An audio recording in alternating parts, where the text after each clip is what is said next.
But something happened which Tell me. which which really lit a lot of fire in my belly. So when I was 16, when I was mopping those floors and when I was taking orders and I saw all the other teenagers on dates having their burgers and laughing and having their shake, it pissed the shit out of me. It's really going off right now as we speak. So it put a lot of fire in my belly, like, F this, I'm not gonna do this. I don't want it. I'm gonna get out of this. I'm gonna learn how to speak well. I'm gonna get out of Utah. I'm gonna go to a big city. I'm gonna do well. Welcome to the Level Up Podcast. Our goal is that by listening to our podcast, you will be inspired to level up. With the help of some amazing guests, we'll be inspired by some inspirational success stories and find out how you can level up your business, your life, and your relationship with yourself. Because I know that by leveling up and balancing these three aspects of your life, you can make a difference and impact the lives around you. Level Up Podcast will be a series of interviews featuring successful professionals who are making a mark and a difference in their lives and others. They will share their incredible stories of how they did it, so you can be inspired and learn from the very best. Thank you for coming on board, Mr. Eddie. It's a pleasure having you with the podcast of Level Up with Bertha. So thank you for taking the time. I know you're an extremely busy person, and I definitely thank you for the time you have set up aside for us to have this great conversation. It's going to be very, very informal. We're going to keep it simple. We're going to just let our audience know who's Eddie. So welcome. Thank you. Looking forward to it. And thank you for your kind words. Appreciate it. No problem, no problem. So tell me a little bit about you. I know we have something here about Eddie, but can you tell our audience who's Eddie? Where is he from? We want to know who you are. Quick synopsis. I was born in India. I came to the US when I was 16. I landed in Salt Lake City, Utah in 1991. Okay. I couldn't speak the language. I couldn't speak English. I worked at my brother's restaurant.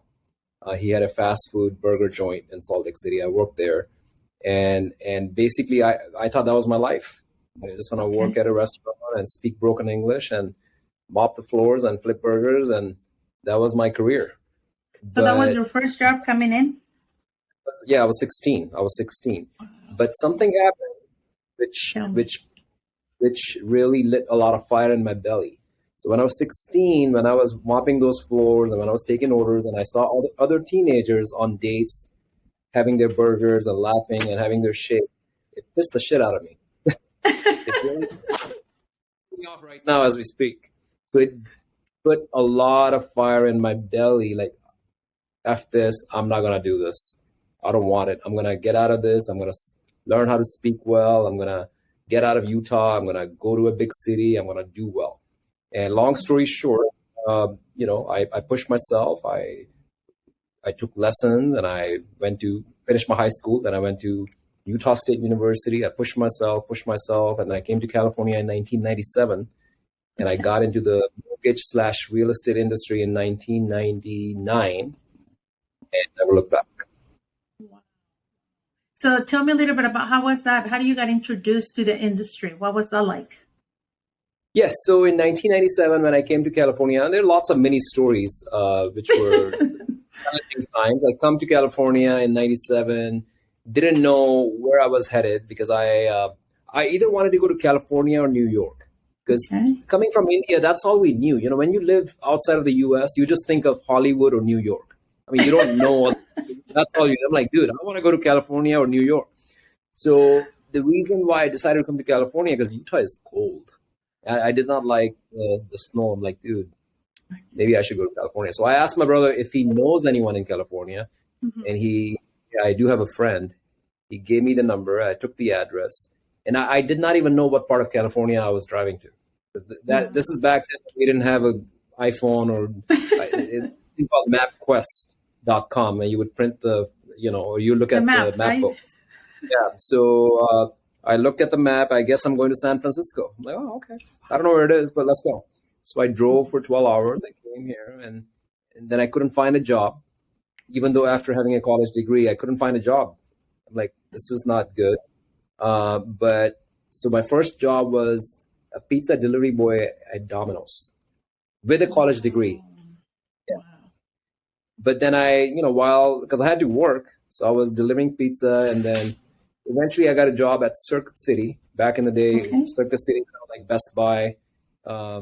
They used to have branches back then, and I met some friends. I was selling computers over there, and I hated it. I hated sales. I'm like, I don't want to do sales, man. This sucks. You have to kiss ass. I don't want this job. But then I met some friends who were working there, and all of a sudden Okay. they quit and they're driving BMWs and Mercedes. I'm like, what the hell are you guys doing? Yeah. We're in the mortgage and real estate business. Oh, Basically, that's in the beginning, I got into the mortgage business. They're in the mortgage business. I'm like, I don't even know how to spell mortgage. But I'm scratching my head because I looked at these people. I didn't think they were any sharper than me, and I'm like, I don't want to do sales though. I don't like sales. But then I'm looking at the BMWs and I'm looking at my student loan and my debt. I'm like, dude, I have to give it a shot. I have to. I hated it, but I told myself I'll give myself 6 months. One thing that worked for me, I'm a hard worker. So I gave it my best shot and it just never looked back. I did really well. Wow, that's amazing. So not knowing anything about the mortgage industry, that's where you started. And what happened? They got you into the real, I mean, goes hand by hand. I'm in the lending side, as you know, and we work together very closely. And a lot of people transition from either the real estate to the lending or vice versa. So you started in lending and went into the real estate. What made you make that transition? So basically, I was working at AmeriQuest Mortgage Company. That was the biggest subprime lender back in the day. Then. Mm-hmm. Yeah, back then, AmeriQuest Mortgage Company. This is 1999. Then I started working for a brokerage, and within 2.5, 3 years, I opened my own company. Oh, I had my did. own. Okay, that's amazing. 100 licensed loan agents working under my brokerage. Okay. Just blew up, and it wasn't a big deal because anybody could have done, mortgages and lending back then because the rules and restrictions were so easy, right? As long as you were qualify, that was so easy. Just 1031, just this like 1003. 1003. I don't even remember the terms anymore, but 1003, just fill it out, sign it, get your loan. So we blew up. We had 4 or 5 branches, and then 2007, 8 happened. 2007 happened. Everything crashed. Right? Everything crashed. I was bankrupt, basically bankrupt. Wow. We had, all these huge office spaces, 10,000 square foot office in Silicon Valley, and it was crazy. So then for like good 6 months, I was in a depression because I lost everything. I had this crazy lifestyle, living in a big mansion, cars, couldn't afford anything because I was, like buying stuff left and right. I was buying properties just like everybody else. Then it crashed. I got into a depression. I was drinking alcohol every day. I'm like, oh my gosh. Wow. But then I snapped out of it. I'm like, this is not good. I snapped out of it. I looked at my options. That mortgage business came to a standstill. I don't know if you remember. Yes, I was there. I remember that we needed to packages like this thick by the time we got them done on an FHA loan back then. So, but one thing that happened was short sale market emerged. Yes. Remember? Like somebody bought a home for $1 million, now the home is worth $600,000. They owe $900,000. So there were a lot of short sales, and they were sitting on the market. So that's when I got into short sales, and I tasted the real estate blood. Basically, it was a very organic transition because I'm dealing with a lender still. I'm tasting the real estate side, and I noticed if I sell a $200,000 home or a $2 million home, it's same work, same paperwork, but I make 10 times more. So in 2012, the short sale market evaporated. All the short sales were, and I'm like, oh shit, now what do I do? So I looked around in Silicon Valley. I looked at the top brokerage who does high-end homes. I'm like, hey, you know what? I'm just going to join a high-end company and just work for them. Wow. So that was like back in 2012. Then that's when you went in fully and into real estate.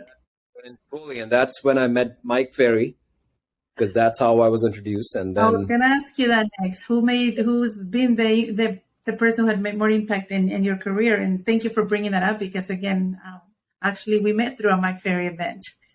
That's right. That's right. I cannot see you, by the way, but I don't know if that matters, but I can keep talking. You can keep So talking. I can see you. Maybe, yeah, it's fine. I can hear you. yeah. So basically, yeah, I met Mike Ferry about 10 years ago, and I just love his style. There's no bullshit. There's no fluff. Get your ass to work, and that's it. And I like that kind of shit. So I'm like, hey, I like this guy. So I signed up, and it was hard. It wasn't like I signed up and I started making money right away.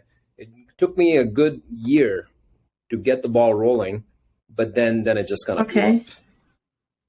Mm-hmm. Beautiful. And that's something important, I think, because a lot of times people think, oh, I'm going to get in. It's going to be easy. Like you were saying earlier about people seeing the cars, being the lifestyle. And for some reason, it is very interesting, the real estate or even the mortgage industry. People tend to think they're going to get in and they're going to make money quickly. So looking back, obviously you've been through it. Now this is the second time, and having that experience that now you have, looking back, is there anything you would have changed, that would have done different? Any advice you will give to somebody that is coming into the industry now, knowing what you know? I mean, looking back, there are lots of things you can say. I should have bought more homes in 2010. I should have done this. There are lots of things you can say, but I wouldn't change a thing because it makes me who I am right now. You know what I mean? So if you take any piece out, then it doesn't make you who you are. I like this guy. I didn't like me even 5 years ago or 7 years ago because I just how we are like always hard on ourselves, especially if you have that growth mentality, right? So I didn't like myself. I never liked myself, but now I'm liking the person I'm becoming, thanks to just the people like you in my life. Just having good people around you, and you just have that growth mindset. And then whatever happened in 2007, 8, it at the moment it seemed like the worst thing in the world, but that was the best thing that ever happened to me because it humbled me. It really brought me down to my knees, and then it just bounced back up. So it was good. It was a good thing. Definitely. And I think I was there too. So definitely there are times where like you said, times that what makes us strong is the times that we go through something that really brings us to our knees, and we have to reevaluate and see what we need to do, pick up ourselves together, and let's go again. And that's, I think, something that I really wanted to emphasize today with you, because I wanted to talk about your book. I know I read your book, but I want you to tell audience about that book and what inspired you to write it. And what is your goal? What is the message you want to send out to when you were writing that book? Because I loved it. I took so many good pieces from it, but I love you to share with us. What was that like? Sure. So back in the day when I had my mortgage company, even when I was doing short sales, I had my own company. And then eventually in 2012, I had a few people who used to work for me. I was trying to motivate them, but they wouldn't. It's hard to motivate people, right? And I just got exhausted. And I'm like, you know what? I'm going to roll up my sleeves. Forget it. I'm just going to join this big company and learn, which was the best thing that ever happened. By the way, even at that point, I was making good money. I was, making $300,000 a year. It was good money. But I was like, no, I can do better. So I shut that company down. I joined this company, and I've been a lone wolf for a while because I don't want. I did not want team members. But what happened about 2.5 years ago, I started attracting these agents. They wanted to work with me, which in the beginning, I was like, no, I don't want it because I've been there and I hate motivating people. But then I got this advice from somebody that, hey, keep helping people because you never know who you're going to help. And that kind of stuck with me. And I'm like, hey, you know what? I'm going to start doing this. And I did notice when I was helping these, because a lot of people are not exposed to having a good mindset, having a routine, taking care of your health, taking care of your body. It's a very foreign language for most people out there, right? So I've seen people transform from being in depression, even if they're not making a lot of money, but they're like happy and healthy and having a good mindset. For me, that was very gratifying. So I've been training these team members for the past couple of years, and it motivated me to write my book. I'm like, hey guys, here's my story. If you tell me you're not a salesman, if you tell me you're shy, if you tell me blah, blah, blah. And I'm like, dude, I couldn't speak the language. I was shy. I thought I was ugly. I was bullied. I thought I was dumb. Literally, these are facts. Yeah, the things that we tell ourselves. Yeah. And people would tell me, hey, you're funny looking, and blah blah. You're a teenager. People tell you stuff, and it stays with you. So you got to be careful how you talk to your kids, because it stays with them. So it's still with me. I have to work on it. So, but basically, what happened was, I would share the story with my team, trying to motivate them. Like, hey, you know what? Maybe I should just write a book. So I wrote a book. Took me about a year and a half, and just released it about a month ago. Yeah. Yes, and I am super excited you did, because it's definitely one of those books that makes you stop and think, that, again, motivating, like you were saying, how you can show someone by example, by you doing it. Look at you. You were this, and now look at the results you have, and it's just inspiring. Definitely, I took so much away from that, but thank you for sharing that. We'll go ahead and put the information about your book, but it's an amazing book. Go ahead and grab it. I know there will be some nuggets you'll get out of this book. I know I did when I finished it. And I did it in a weekend, because I promised you, I said, I got it today. I'm going to finish it in a weekend. And I texted you on Monday, I'm done. Yes, appreciate it. Yeah, no, it's just like sharing a true story about, and it's not even about me. It's like, hey, anybody can do it. Yes. The message, that's the message I got. I was going to tell you, Eddie, the message I got is, if you can do it, you can do it too. Right? Everybody can do it. A lot of people are like, hey, it's not my thing. Oh my gosh, I'm shy. I mean, you're born in this country. You speak the language, right? I had to learn. I still have a communication coach who teaches me how to talk. But I'm like, I want to take it on I'm learning how to speak Spanish now. I'm learning how to dance salsa. I'm like, forget about everything. Multicultural. You're gonna be speaking Spanish, doing presentations, doing listing presentations in Spanish next time we talk. Life is short, man. Why not? Absolutely. So tell me about the family. I know I've seen you around with your kids, and it's so beautiful to see you spending time with your kids. How's the family? And how do you finding the time? Because again, I have 3 kids, and there are times where you're like juggling business, juggling the life, and you need to make the time. But obviously, how do you do it? Tell us a little bit about how you're able to balance running your office, having your team, having a successful, brokerage, real estate brokerage, and then still finding the time to spend time with those kids and making time for them. It's a really good question. And there's no right or wrong answer. I know you and I know people, there are fathers out there who spend a lot of time with their kids, but they're broke. They're not working, they're lazy. All they do is spend time with the kids, right? Then you see people like Mike Ferry, who didn't spend too much time with the kids, and every single one of his kids are super successful, right? So my thing is, I read a quote that my father never told me what to do. He just lived his life and watched me do it. So basically, the point of the quote is like, I'm not trying to preach my kids. I'm not trying to spend way too much time. I'm not a hands-on dad. I'm not the kind of dad who goes home and play balls with my kids. I spend very little time, and it's hard to have balance in your life, because you're not gonna be a excellent father spending a lot of time with the kids and making a lot of money and making a difference in the world and doing training. It's just not possible. You are gonna have to sacrifice somewhere. It's life. You know what I mean? Yes. So basically, one thing I do is I just basically try to lead by example. And my daughter is 17. She just got her license 2 weeks ago, and she's the hardest working 17-year-old I know. She's got a job at a mall. She works at a retail store, and she goes to high school. And there are some weekends she's working 20 hours a weekend. And being a teenager, she's like, hey, I don't care about hanging out with my friends. I want to work. And I like it because I think she gets it from me, because I like this work. So if I can teach them, hey, hard work is everything, I think they're going to be more than okay. So I'm not too worried about, I don't like fluff in life. You know what I mean? I don't want fluff. I don't want to be hanging out with my kids and they're broke and I'm broke, and not just financially broke. We can be financially right. Families they're rich, Absolutely. but they're mentally broke. They're emotionally broke. They're depressed. I don't want that shit. You know what I mean? I want my kids to be go and fly. And I tell them, hey, you know what? If I see you for Thanksgiving or Christmas every year, that's okay with me. I don't need to see you every weekend. It's fine.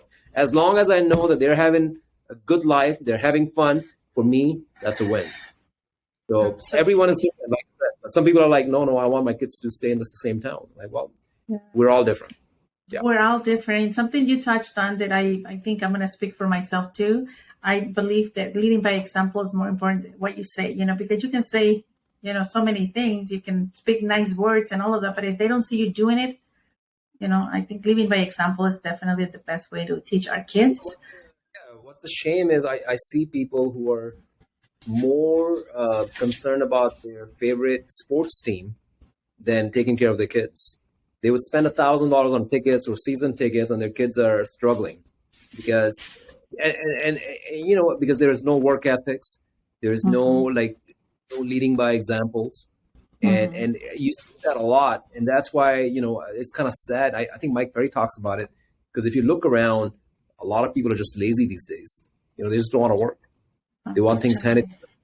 Yeah. Unfortunately, we do see a lot, and I know there's so much that we can dive into that. But another question that I wanted to bring up, because I know you're very, very regimented about your morning routine. So please share with the audience, what is your morning routine? What time this individual, because my goodness, I told you before, you're an inspiration. I see you 6:45 in the office. I'm like, oh my gosh, I'm still getting ready with the kids, because I do take my daughter to school every day. So I'll have to say that. But again, I know you have a very, very strong and very rigid morning routine. Please share with us what does that look like for you?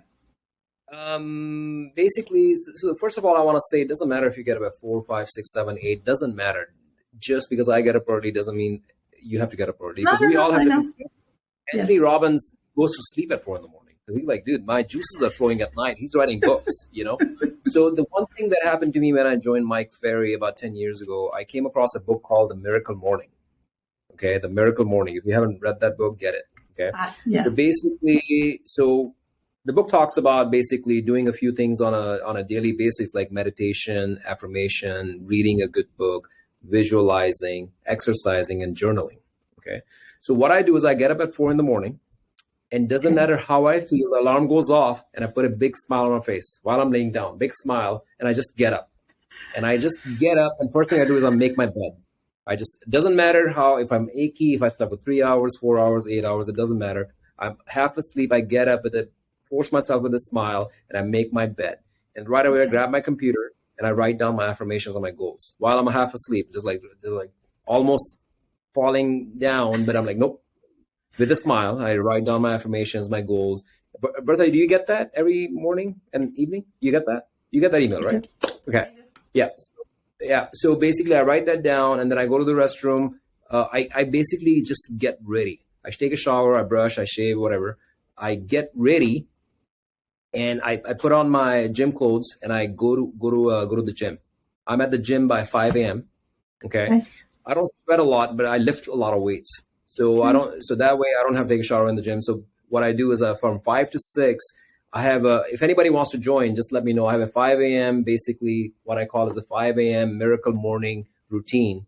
And it's a Zoom link that people join from the US and Canada. And we have anywhere from 10 to 30 people join every day. And basically 5 a.m. we watch a motivational video. Okay. And this is me at the gym, but I'm watching the video. We do affirmations, right? Mm-hmm. And then we're all working out together, obviously in different parts of the world. Yes. But you can be running, you can be jogging, but the whole idea is we're together as a unit. Community. And while we're listening to a good book. And a book is, playing in the background for a good 30, 40 minutes. And then we meditate, and then we do affirmations again. And I'm done working out by 6 a.m. 6:30, I'm out the door in the gym. And usually I'm at the office between 6:45 and 7. Okay. I come to the office, and I have some rituals. The first thing I do is make my coffee, make my oatmeal, and I make my video. Every day I make a video in the morning about market updates. And then basically from 7 to 9:30, I have back to back, like coaching call, mastermind call. I have communication coach. I have Spanish coach. I have all these coaches that I talk to. I have mastermind groups. I do my own trainings with my team. That's what I'm doing. And then 9 to 12, I'm basically prospecting and lead follow-up. That's my routine. Beautiful. So that morning, I think it's definitely very important to get your mindset, like you were saying, work on your mindset, work on your body, work on how you're going to show up for yourself for that day. And that is, again, something I've been doing for the last couple of years, and it's definitely game changer. Like, it definitely makes a huge difference on how you show up with in your office. Totally. Absolutely. Even with your family, they see you doing it, and funny or not, now my kid is now doing it too. Like, she's getting up a little earlier than normal. So again, showing by example. I just truly believe that that's so important, that we as parents, make those sacrifices, but at the same time, remember that they're watching us. They're seeing what we do, not what we say. So thank you for sharing that.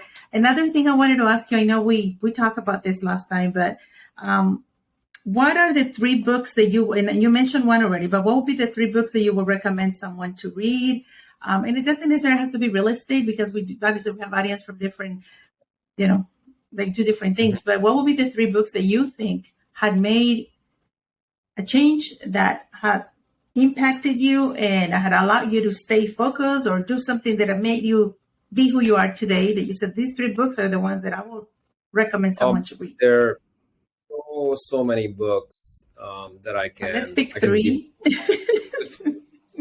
Miracle Morning is definitely up there. Can't Hurt Me by David Goggins. Okay. That's Can't Hurt. Really a great book. How to Win Friends and Influence Others. Beautiful. Dale Carnegie, right? Dale Carnegie. And I want to give you one more. How to Stop Worrying, Start Living. Oh, because that's a good one. I think if you really master these 4 books, it's going to be a different book. Because it basically covers everything, right? It covers your morning routine. It covers your rituals. It covers your mindset. If people who worry a lot, like I used to worry a lot, and if you're in sales, if any kind of business, how to influence people, how to make friends. So I feel that these are great, very powerful books. If you just read those 4 books and just mastered them, you're going to change your life. Beautiful. Amazing. Well, thank you for sharing those. Now, let me ask you, and I know you're in the real estate, I'm in the lending, working with your team, and even again, now interacting with everybody else that you interact with, and you have so many that look up to you. So tell me, what is your superpower? What do you think Eddie's superpower is that makes him successful, that makes him, stand out from everybody else? And what do you think that will be? Well, I think, you nailed it. We all have superpowers. Every single one of us on this planet, we are blessed with some sort of superpower. I think my superpower is basically willingness to learn with an open mind. You know what I mean? So I think that's huge, because a lot of people are very stuck with their thinking. If they're like politically, or if I say, hey, this is black, and you're like, no, it's gray. No, I'll be like, no, it is black. The way I think, I'm like, well, I think it's black. You're telling me it's gray. Give me your reasoning. Maybe I'm wrong. So I really look at things like that, and I'm really willing to look at my blind spots, no matter how much I believe in one thing. And I think a lot of people don't really necessarily have that open mindset and ability, or willing to learn and work and willing to work hard for it. So I think that's my superpower, because I am willing to learn and be coachable. Yes. And honestly, that's the first thing. If I think of you, that will be the first thing will come out. It looks like reading your book, reading your bio. That was the one thing that stood out for me, is you are willing to learn, and you're coachable, you're open-minded. You want to know why is this way rather than this way, and not be too set up on your ways. Be willing to adapt. I couldn't speak the language. I'm like, no, I need to learn how to speak the language. No, I need to get better. I need to reduce my accent. I need to get better. I want to learn how to do public speaking. I want to work on my voice quality. So, and these are the kind of things that I've been doing. And when people meet me, they're like, oh, you're a natural. You're so charismatic. I'm like, dude, you should have met me 20 years ago. You wouldn't even be able to understand me, right? But that's the thing, though. Like, willingness to learn and never stop. Like my communication coach or my I would never stop coaching with them. Yeah. That's awesome. Now, and I think it comes with, and again, I'm going to count myself in because I'm an immigrant. Obviously, coming here, not knowing the language, I think it's just drain on you that you need to learn the language. Now you're here. Now we're here. What do we need to do? Adapt. Exactly. First thing is with the Absolutely. language. So, any advice you would like to give someone who is thinking about getting into the real estate business? Because I get that question all the time. We have a lot of, people that, again, see our industry and they're like, oh, yeah, they make money easily. Oh, that looks so easy. It's so, glamorous. The lifestyle they have, they make such a good money. What would be an advice you'll give someone who's thinking about getting into our industry? Yeah. You and I have met people in this industry where somebody might be doing really well and then they're broke and they're out of the business, right? So first of all, success is not final. You can join the industry and you may do well in 2-3 years, and then you're like, it's a very demanding business. You have to keep changing. The markets are always changing. I've seen short sales, I've seen 9/11, I've seen the 2000 burst, I've seen pandemic, and it's a different market, it's a different stuff, different script. You know what I mean? So you have to, just when you think, like when short sales were happening, I'm like, at one point I had 35 short sales in the pipeline. 35. I'm like, holy shit, I made it. And then it's gone. Like, oh shit, now, I mean, hold on a second. No more short sales? No. They don't exist anymore. Like, so that's the kind of industry we're in. Things are always changing. It doesn't matter lending or real estate. I think it's they go hand in hand. At the end of the day, you're not in the real estate business. You're in the lead generation business. You're in a relationship business. You know what I mean? So I would highly recommend that unless you're willing to learn, unless you're willing to adapt, unless you're willing to not cry when things go wrong, if somebody doesn't want to work with you, or if you don't make any money in a month or 2 months or 6 months, if you're willing to take all that shit, go for it. If not, don't do it. Mm-hmm. Right. And I love what you said about be willing to adapt. Again, we're in a different market right now. You were saying when you think you got to figure out something gets thrown at you and you have to figure it out. In my business, for example, and I'm sure you remember being on the lending when you started, guidelines constantly changing. There are new loan limits, new this, new that. So it's again, be willing to adapt. I think is definitely a big one for our business, and just being ready to rock and roll when something shows up. Being willing to take on and say, okay, let's figure this out. Let's see what's coming up next. Something else you wanted to share that I have not asked you that you think I should have asked you that we want to share with the audience and just so they know better who Eddie or the message you want to send out to our audience? Anything you would like to share? Yeah, the last thing I would say is surround yourself with the eagles. If you're going to fly high, you need to hang out with people who are flying high. You are the average of 5 people you most talk to. If you're talking to your mommy and daddy and brother and they're all very negative, you need to, let them go. I'm not saying disown them, but don't talk to them as much, because that's the bottom line. If it wasn't for my mastermind groups, if it wasn't for the people I'm surrounded by, I would be happy making 100,000 a year. I'm like, oh, life is great. Because I didn't know what was like, when you were an immigrant, right? When you move to this country, you're like, holy shit, I just want to make a living. I have a nice car, I have a nice apartment, right? And life is good. But then you get exposed. So having these people around you who are like, no, Eddie, no, you can do better. You can do more. You can do more. So I highly recommend having crazy, fanatic, positive people around you who make you feel like, hey, you know what? I better level up. Because you know what? You will. And you're one of those. So Eddie, thank you. You're definitely one of those people. And I know you have definitely made an impact in so many people. I know I spoke to a few of our common friends and they'll have some beautiful, positive things to say about you. So I know our audience are getting tons from just those few shares that you just did. So thank you for being you. Thank you for leading the way for a lot of us. And thank you for not forgetting that, we were all there at one point and we all need people like you to motivate us and to keep us going, and knowing that there is a possibility down the road that if you keep working and if you keep coaching, if you keep being open-minded about things and you keep implementing and keep prospecting. We can all have the opportunity to have the results. And that's something that I share with my team all the time. At the end of the day, if it's going to be, it's going to be up to you, because we can show you the way, but at the end you need to take action. So thank you for being who you are. And thank you for leading the way for many of us. From the bottom of the heart, thank you for the interview. Thank you for taking the time. And I look forward to seeing you soon. You're such a, one thing I want to say, you're such a kind person. When I talk to you, when I meet with you, you are oozing so much positive energy. And that's what I'm talking about, having people around you who are kind, down to earth. You don't want cocky people around you. I don't care if you're a billionaire, but if you're cocky, no, you don't want that shit. You want people who are kind, who are willing to share. And that's what makes this life so beautiful, because I have you in my life and people like you. Thank you. Thank you. Thank you. Thank you for listening to the Level Up Podcast. You can subscribe to the show on iTunes, Spotify, or anywhere else podcasts are found, so you'll never miss a show. While you're at it, if you found value in this show, you can leave a 5-star review on iTunes. Or if you'd simply tell a friend about the show, that would help us out too. Until next time, we hope you level up.